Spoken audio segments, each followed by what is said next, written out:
From enacting transformative policy to using advanced technology to successfully fighting a crisis, how are you going to make an impact on the healthcare industry? Today's guests have left their mark on the healthcare industry and are here to share practical advice for the next generation of leaders who are discovering their own path to healthcare success. Please join me in welcoming Dr. Geraldine McGinty, who is a part of the Weill Cornell Medicine Department of Radiology and Population Science, and is also the president of the American College of Radiology.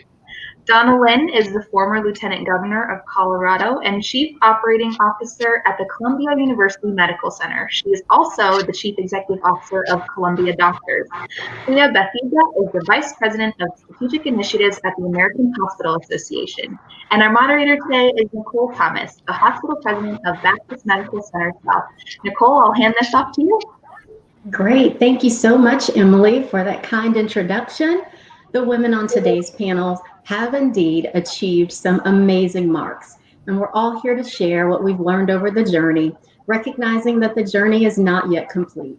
There are still ceilings to break, roles that women are yet to serve in, and there's still pay equity to be achieved. In fact, yesterday, August 13th, was Equal Pay Day for African American women like me, having to work 19 and a half months to earn the same salary that male counterparts earn in 12 months. Those may be the facts, but the truth is we have what it takes to change it. As Gene Woods, CEO of Atrium Health, said in today's keynote address, let's let women take over the world because men haven't done such a good job. Kudos to Gene for being a strong advocate. Now let's jump in to meet these ladies who have already shattered some glass ceilings and are making the path smoother for those who come behind them. So let's start with Geraldine. What marks have you already made? And remember, tell us, it's not bragging. We want to know because we can't be what we can't see. Geraldine? Well, thank you very much, Nicole. So I'm a radiologist, and even though medical school now is about 50-50 men and women, radiology is a profession that lags in diversity. We're only about 25% women. So I was the first woman to be chair of the American College of Radiology's Board of Chancellors. And this is about a 40,000 person organization that does a lot of the policy and advocacy work for our specialty. So I like to say, and I think I'm not diminishing my own achievement by saying that there are many amazing women who could have and should have had that role, but I was very proud to be the first one. Excellent. Thank you so much. How about you, Priya? What mark have you already made?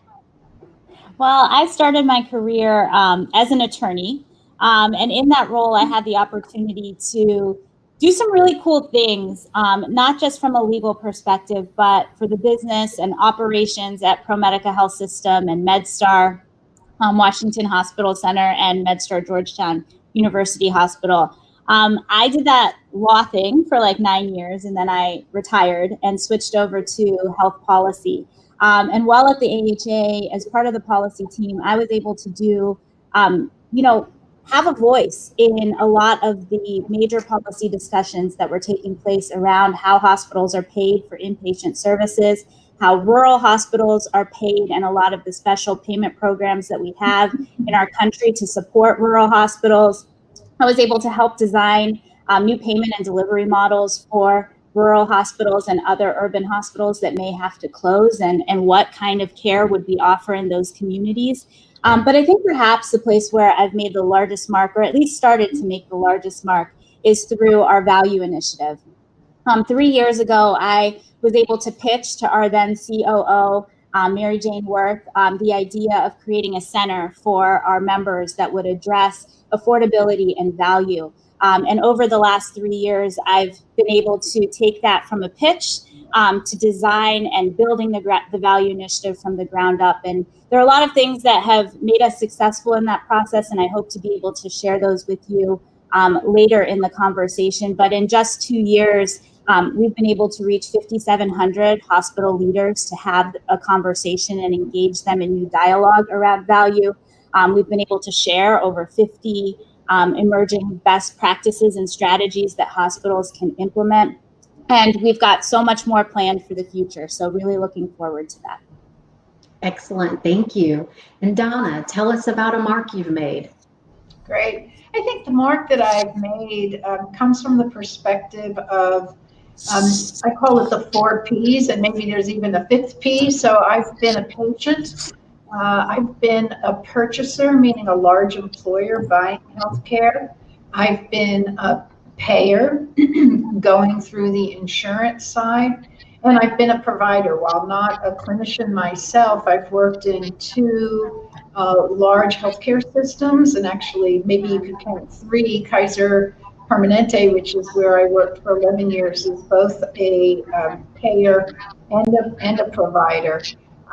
And so I think that the mark has been that diversity of experience, which often takes a leap to be able to say, I think I'm going to switch my perspective, gives you a very interesting perspective in leadership roles because you understand how the other side thinks. We're often adversaries across those dimensions, and it really does help to put yourself in the shoes of another party when you're in an adversarial relationship. And then the last P I'd add is a professor. So I've also been teaching for 15 years now at Columbia in the School of Public Health with a different kind of focus, which is a focus on population management, on improving the quality of care. And that in and of itself gives me a different perspective because a lot of my work now is operational and getting things done. And it's great to be able to step back and think about the broader impact you can have in the world through teaching and through, as Priya said, thinking about value. Wonderful. Well, we are interested in some of the lessons that you've learned along the way. As the first woman and first African American to serve as hospital president at Baptist, I'm often asked, how did you do that? And it took me 20 years to figure out one missing piece, that you need a sponsor.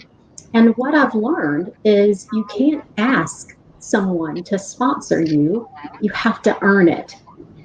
Conversations about promotions and the next stretch assignment happen when you're not in the room. And so you need someone who is in the room advocating for you, and you have to earn their trust to have them stick their neck out for you. So work on building a track record of success, and have your elevator speech ready so that you can share what you're working on, and know that it's not bragging. Have you heard me say that? We just aren't good about sharing what it is that we're doing and how we're contributing. So Geraldine, I'll go back to you. What lessons have you learned over this journey that has helped you progress to breaking that glass ceiling, for example? So I think there is a point in your career where you want to be saying yes to everything, where you're finding out what are the things that you're good at, what's the intersection between the things that you like and that you're good at. But I think as I've moved further in my career, I've gotten a bit more strategic about making sure that the projects I take on really do fit that intersection where I know I can be successful, but I'm also going to enjoy it. So I'm going to like to put the effort into it. So that's, I think, that's been a journey. And I still value the opportunity to stretch beyond what I think I like, and take on new assignments. And obviously the demands of being in a large organization, certainly in the last few months, have necessitated all of us to step out of our comfort zones. But I think being a little strategic as you prioritize effort in your career to make sure that you're choosing the things you're going to be successful at and the things that you really like. Great. Priya, what would you add? Yeah, well, I will echo what Geraldine just shared. And I think, being about 15 years into my career, I'm at that point where I'm trying to figure that out so that I am not saying yes to everything, but I am saying yes to the things that are strategic, that are in line with my passion and my vision for where I want to make a mark as I move forward. But I guess 2 pieces of advice that I would offer, are lessons that I've learned through my 15 years of experience, is first to not be afraid to try new things or reinvent yourself within your career. As I mentioned earlier, I started as a lawyer and then moved over to health policy. And while that may not seem like a huge shift, for me mentally, it was very scary. It was very scary to give up this idea that I had gone to law school, I had practiced law for 9 years, I had this goal that I was going to work for 22 years, really, really hard so I could become general counsel somewhere. But then when I was able to get a general counsel spot at 33, I looked in the mirror one day and I said, is this really what I'm going to do for the next 30 years? You know, is this what I want to do? Is it in line with my passion? And the answer was no. And that was really scary for me because it was a whole new path that I hadn't intended on taking, but it has paid off really well. I think one of the things that has allowed me to be comfortable in this path while leaving the law is keeping those connections to the legal field even after I left. And so I'm very involved still with the South Asian Bar Association, with the American Health Lawyers Association, and I've found a way to take what I'm learning in my new career and add it value to my old profession. So that's one thing. Don't be afraid. Things will work out. And then the second is really that your impact isn't just your job. And this is something I've had a lot of time to think of through the COVID pandemic, working from home, is that, you know, your impact doesn't have to be limited to what you do in your job. Every day we have the opportunity to be an advocate for patients and communities, but we have that ability to do that outside of the workplace as well. So would encourage folks to think about, you know, joining a board, volunteering in your community, finding a way to give back outside of what we do from 8 to 5. And I realize none of us actually work 8 to 5. The other thing is, you know, as we're having broader conversations around health equity, having those conversations with our families, with our friend circles, and within the community organizations that we're involved in, so that we can move, not just through our work, but through our extended lives. And then last, and I love that Fawn pointed this out, but being civically engaged, I think that's really important for all of us as we look at how we can make an impact and lessons we can learn from that impact. So vote, register to vote, and complete your census. Thanks so much, Priya. Donna, what lessons do you have to share? Well, I know one lesson is that I haven't learned the lessons that Priya and Geraldine have learned, even though I'm quite a bit older. So I think that I always say yes. But saying yes means that I've been given some incredible opportunities without really auditioning for them. I was trying to think back. So I've been working in and around healthcare for 45 years. And I've used a resume 3 times. My first job, a job about 15 years ago, and then about 2 years ago. But I've had 9 different employers. So a lot of the saying yes and sort of stepping outside of your comfort zone has meant that other people notice, and they notice not just a work ethic, but the flexibility part. So one of the interesting things that I'm doing right now, even though my job is to be the chief operating officer at a medical center, is because we did do such an extraordinary job in COVID that the university, because I'm part of an academic medical center, decided to tap me to be the university's COVID director while I'm still doing my current job as the chief operating officer of a medical center, and thinking about, you know, how do we translate all of the safety measures, the people issues into a return of the university, which is very something, you know, you've got students of a particular age that may not be as vigilant about face coverings or physical distancing. You've got issues around remote learning. You know, remote work is one thing, but remote learning can be much more complicated. So I did raise my hand and say yes. And that what that involves to what Priya was going to. So what are the lessons that I've learned? It's not just raising your hand or being willing to do more work. It's also, there's a component that I think is really important, which is risk taking.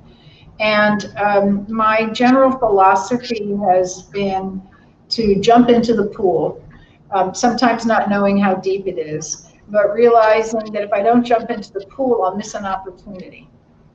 And there have been a couple times when the pool was too deep, and I don't regret it. I've learned from it, and I've learned things about myself. And I think if you don't jump into the pool, to use that overused expression, you'll never learn what it's like to swim. You'll never learn the joys of a new skill or a new environment. And so whenever I'm asked, like, what's the number one thing you'd like to pass on to people as advice, it is that risk-taking, although I would call it measured risk-taking. I don't jump off of a cliff to jump into a pool. I generally stand on the edge and look down. Very nice. Thank you so much. Well, this journey, the leadership journey, is not for the faint at heart. There will be disappointments along the way. And talk to us a little bit about some of the disappointments that you've had to overcome. Certainly surprises and adversity will come our way, but we can't give up. So what would you say about that, Geraldine? Well, I think, first of all, when you work trying to change a system as gigantic as healthcare and you're working on the policy side, you could call them disappointments, but I think more often than not, it's just, how you tell the story of why what you want to advocate for is important. And you have to be prepared to take on those disappointments as the opinions of other stakeholders and really sort of refine your story. So, something that's very close to my heart is the story that we continue to try to tell about the benefits of mammography screening for breast cancer detection. And, we have dealt with a number of,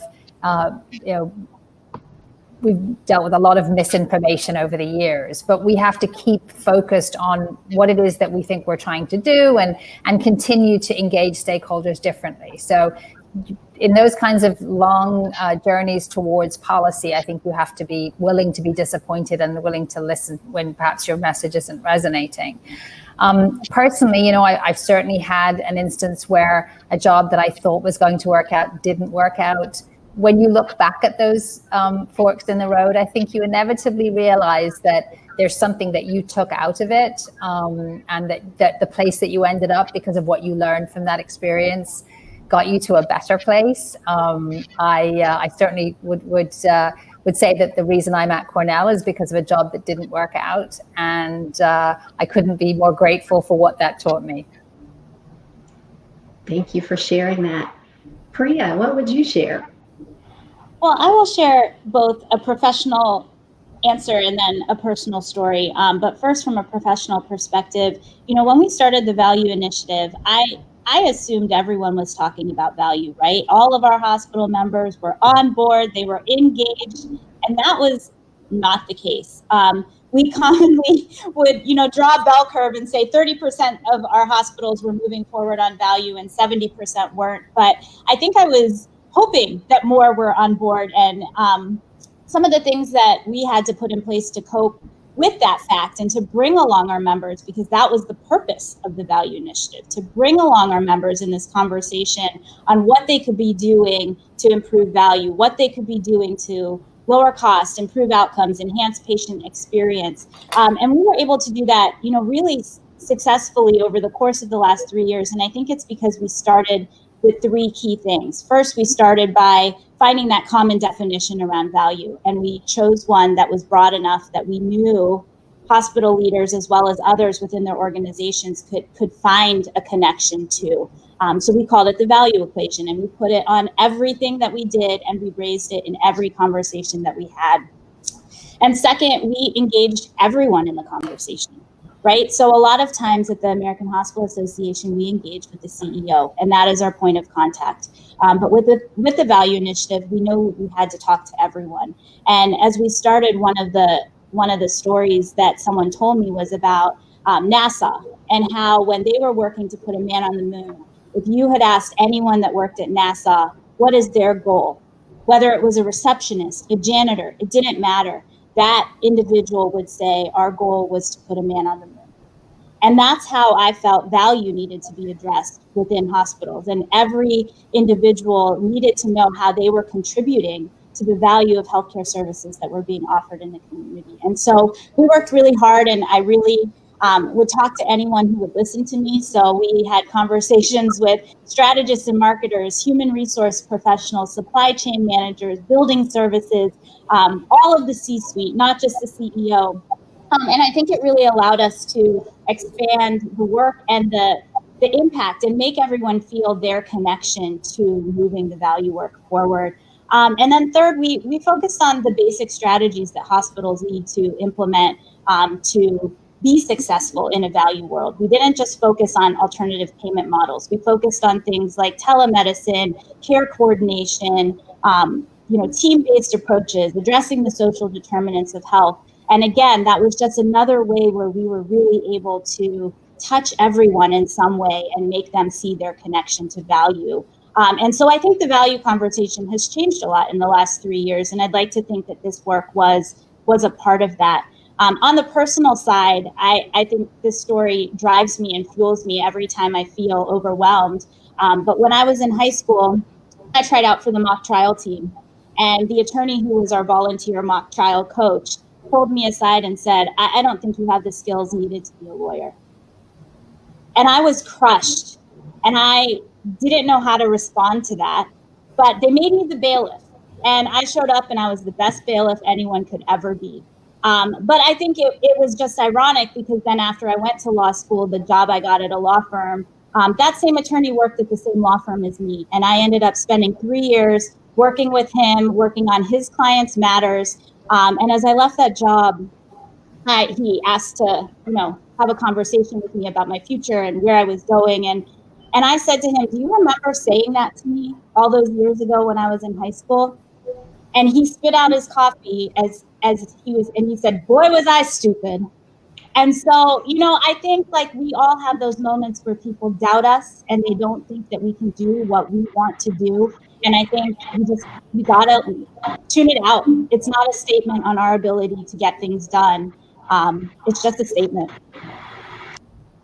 Well said. Everybody is not going to support your dream. It's your dream. It's what motivates you. So you held on to it, you protected it, you acted on it, and look where you are today. So well done. Donna, anything to add to this conversation? Sure, I'll just share with you, and it is both personal and professional. I have a doctorate in public health, and I've worked in healthcare at various levels, federal, state, and city governments, in private sector organizations. And about 3.5 years ago, I was approached by the governor of Colorado. I was in a very senior level position at Kaiser. Everything was great, traveling, making a decent wage. And the governor said to me, I really need you to become my lieutenant governor and chief operating officer, more importantly, because from state to state, the lieutenant governor role varies. Sometimes it's hand waving and speeches. But he was planning to run for president, really wanted somebody to run the state. I cared about the state that I lived in, and I have a passion for public service. So I said yes. I did that for 3 years. So I was appointed, and then there was a large chorus of voices that said, you've got to be the next governor. And I said, I've never run for office. I don't know anything about it. But he encouraged me, and many people encouraged me, and I jumped into that pool. Actually, that was the cliff, probably. And I knew nothing about politics. I mean, I study politics, but I haven't been in the race. And I learned something about women, which any woman who runs for office finds out, which is sometimes women are your worst enemies, because I got lectured about my nail polish, my lipstick, my dress, my hair, things that I thought were irrelevant to the fact that I had a broad portfolio, and healthcare is a big issue in state governments, as you know, with Medicaid being the most significant part of everybody's budget. And I, as I said, worked at several levels of government and felt pretty confident. But I got a lot of, as you've seen other women politicians get, talked about, whether it's about their hair or their pantsuits or whatever. And I found that happening in 2018, and I was shocked. I didn't win. And I didn't win because I ran against a almost billionaire with a lot of name recognition. It was a ton of work, but I learned a lot. And it was a disappointment in a lot of ways, because the line that everybody said was, you're the most qualified person. And what I learned was that really generally doesn't matter in elected politics. So that's my story. Very nice. Well, thank you, ladies, for sharing that. We are on the last question here before we get to the audience questions. So this is the last one. None of us could have achieved this level of accomplishment alone. So who or what helped you get here? Let's start with Geraldine. Well, I have to start with my parents. Amazing commitment to education that they were denied. So a huge focus for me. Along the way, I have been the beneficiary. I would say more sponsors than mentors. You talked about sponsors, Nicole, and the importance of that. People who said, I'm volunteering you for this. You're going to do this. My journey at the ACR, I was very fortunate. My boss at the time sponsored me to go to business school. And when I graduated, he said, here's how you're going to pay me back. You're going to start volunteering at the ACR. And oh, by the way, you're going to be the first woman chair. So he called it, but all along the way, and obviously in a profession that is not particularly diverse in radiology, most of my sponsors and mentors were men, but very fortunate that they saw something in me and were prepared to put me in roles that were very new for me, administrative roles very early in my career. So, very grateful to all of those mentors. And then I think more recently, I call this, and it's not my term, reverse mentoring. The reason I'm here today is because of one of my mentees, Melissa Davis. I learned so much now from my younger mentees, mentors, mentees. So very grateful for their perspective. Great. How about you, Priya?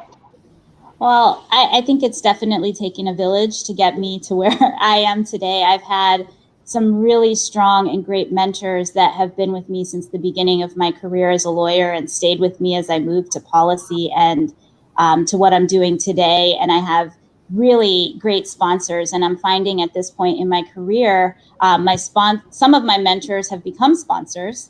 And I'm really relying on those sponsorship relationships to sort of open the next door to me, open the next opportunity. And so I am trying to pay that back to others who are younger than me or at the same level as me. And in some cases who are my mentors, and I can try to help them in other ways. So I'm trying to sort of give that back. But like Geraldine, I think my parents really have been my core that have gotten me to where I am. They have supported me in every decision I made. And even when I decided not to become a doctor, which for all of the South Asian women in the audience, that's a very real thing. And there are two lessons that my mom taught me that I think really have stuck with me as I've worked through my career. And the first is when I was a kid, she would say, you're a brahmachari. That is your priority. And brahmachari means student in our language. And so you are a student, and it is your job to learn as much as you can about anything that you're doing. And I think that has gone with me as I've switched different issues that I'm working on, switched career paths. It's always about learning and finding that education as a base. And the second thing she told me was that I'm going to need to work 2 times as hard, and be 2 times better to get the same opportunities as other people because I was a brown woman. And I fought her hard on that for a long time. I told her it was generational. I certainly wouldn't face the same challenges she faced as a brown woman physician in the 70s. Times had changed. And what I've learned from being in the workforce is that times have changed, but they haven't changed that much. And some of those challenges and those struggles have been very weird. And I used to get really mad about it. And I've learned over time that it's really not something to be mad about. It's not something to be bitter about, but it exists. And if it's going to exist, then I'm going to find a job I love doing. Because if I'm going to be doing it 2 times harder and 2 times as much, I better love it. And I think that's been a lesson that she's taught me that has served me well throughout my career. Fantastic. Donna? Well, I'm going to be frank and hope there's one person in the audience that identifies with me. I hate this question. And I hate the question because I don't have a good answer. And maybe it's generational too. So I often learned from my mother what not to be, because she was not given a lot of opportunities, and was actually kind of angry about it. But at the same time, my parents limited my opportunities, or what they thought they were trying to do, by saying I'm a child of the 50s. There's 3 professions you can go for as a woman. You can be a secretary, you can be a teacher, and you can be a nurse. And I point out, I love all 3 of them, but that wasn't who I was. So my parents didn't provide me with that kind of, at least professional support.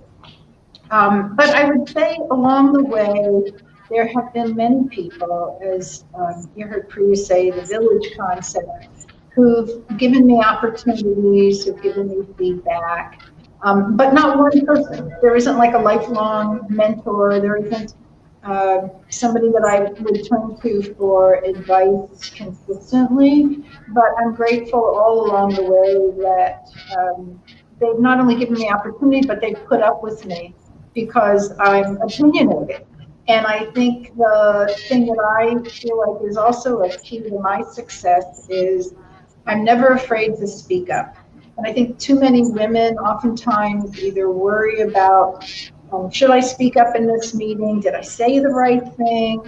And while I believe I'm never rude, I'm also never a head bobber. And really, want to put a different spin on a decision that might be going in a direction, and there's too many people moving that way. And I want to oftentimes stop and say, let's think about another point of view. So my mentors and people who have helped me along the way have hopefully benefited from my transparency. Excellent. Thank you, Donna. Well, we're going to shift to questions from the audience. So use the chat function to submit your questions, and we already have some that are in. So ladies, this is for any of you who might like to answer. Did you ever have the feeling that you weren't good or credible enough for a particular responsibility? And if so, how did you overcome that feeling? It's a very real thing, right? I'll tell you once, someone who worked for me once said to me in her darkest moment, I feel like a fraud. I'm trying to be something, but I don't know if I've got it behind me. And I said to her, you can think that, please don't express that you're a fraud at least. But you can express some insecurity or anxiety, and there will be people who will help you along the way. As I said, when you've shifted career paths, you often go into it with some uncertainty. And the other is, the knives are out for you oftentimes, right? You jump into a new position and there are other people who maybe you jumped over, maybe you're younger than, and you have more experience or expertise in a particular area, but you're enough of a generalist that you have to pull together all the subject matter experts. And that's a really tough time because you have to question yourself and you have to watch yourself and ultimately try to win them over, because you won't survive if the knives are out for you long term. I'll add that for me, it was a surprising area. One of my day jobs at Cornell is I negotiate our payer contracts. So I negotiate deals worth hundreds of millions of dollars. No problem with that. When it came to my academic promotion, I was practically paralyzed.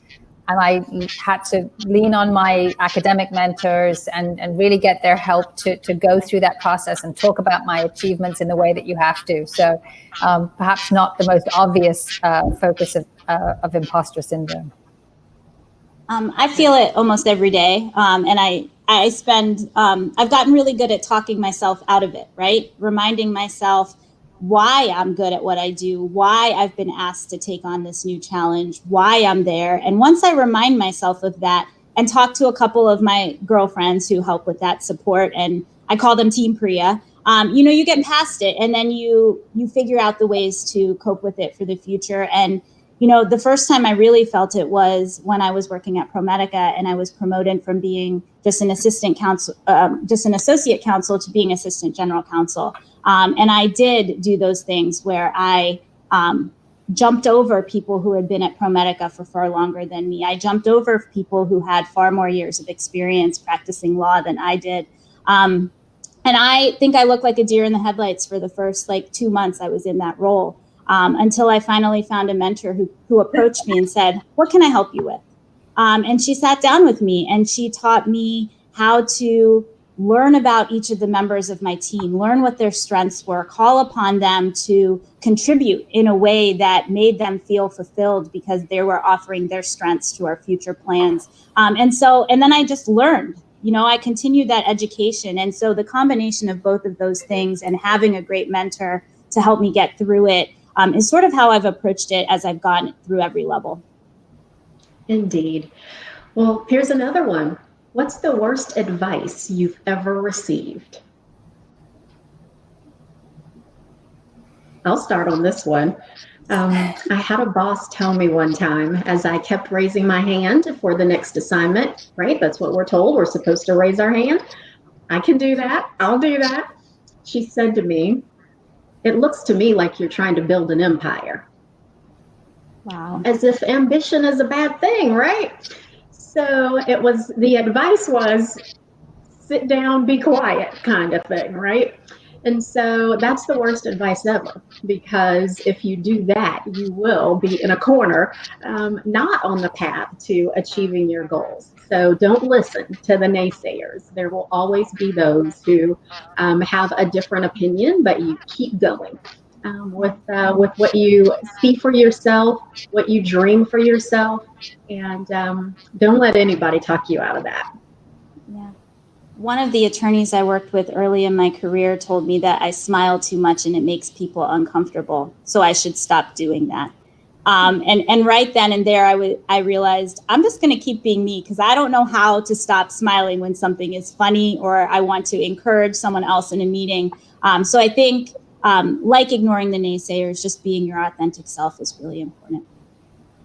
Agreed. I was told that as an Irish medical graduate, I was never going to get a radiology training program in the US and that I should set my sights differently.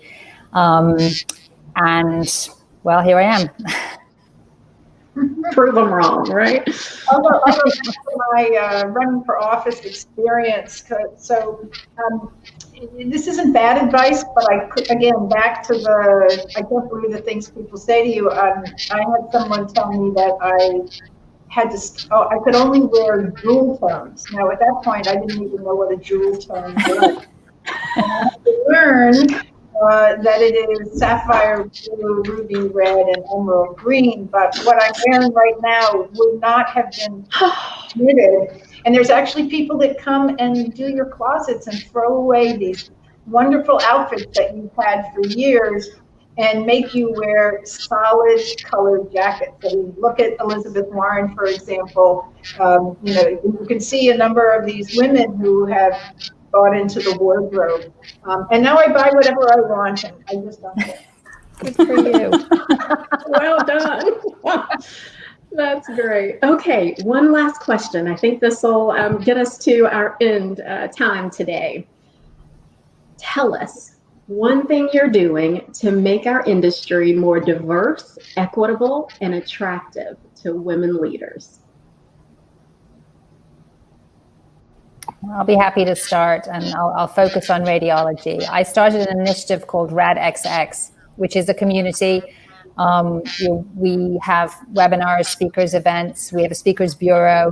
And really it's about making sure that women, and frankly, anyone who's not the sort of stereotype of what a radiologist looks like, feels that this is a community for them. Excellent. I'm still working. How's that? My children say to me, "Mom, we don't understand why you're working." And I said, because I want to make sure that there are enough women in leadership roles here that are tenacious and willing to take risks. That's partly a joke. The other part is that We've been sponsoring a number of lectures. In fact, I missed one just now because we had one on diversity with what we call our ERGs, our employee resource groups. But next week we're doing one on women and leadership. And so I think trying to be visible in the organization to support other women and to even talk the way that I'm talking now. This is not the way I normally talk at work. You know, I'm very stiff. And so I think that these are great opportunities to share that there's a human side to all of us when we come to work, and we need to encourage that coming out. Excellent.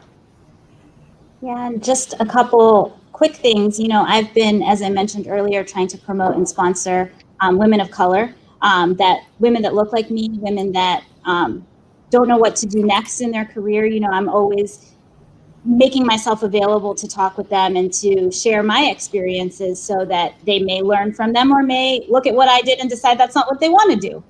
So, you know, having those conversations and being open to being there for them. The other thing I've been doing is my team is all women. And so I've been empowering them to step up, to look at new ways to promote themselves, whether that's as a thought leader on social media or as a speaker in other conferences, and giving them the opportunity to be the face of our work sometimes. So it isn't just me.